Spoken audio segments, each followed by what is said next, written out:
मिथिलावासी के तऽ आइ हम एकटा चौड़चन के गीत गेबनि तऽ आशा करै छी नीक लागत। हमर ई गीत नीक लागत तऽ हमर चैनल के लाइक सब्सक्राइब और शेयर केनाइ नहि बिसरबै।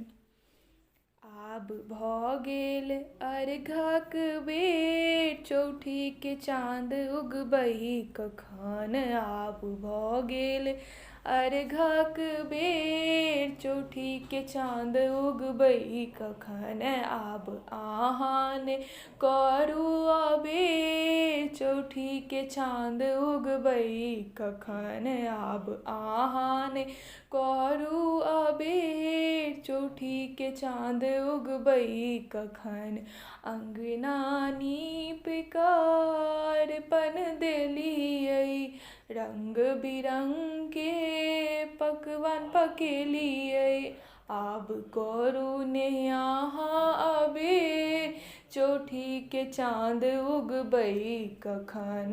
भऽ गेल आब अर्घक बेर, चौठी के चाँद उगबही कखन।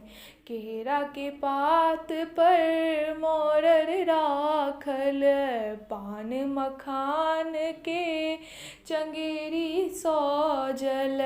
केरा के पात पर मोरर राखल, पान मखान के चंगेरी साजल। लड्डू खाजा के लागल नवेद, चौठी के चाँद उगबही कखन। आब भऽ गेल अर्घक बेर, चौठी के चाँद उगबही कखन। घोर अन्हरिया अहाँ हटबियौ, मैया के संगे अंगना में अबियौ। घोर अन्हरिया अहाँ हटबियौ, मैया के संगे अंगना में अबियौ। हरियो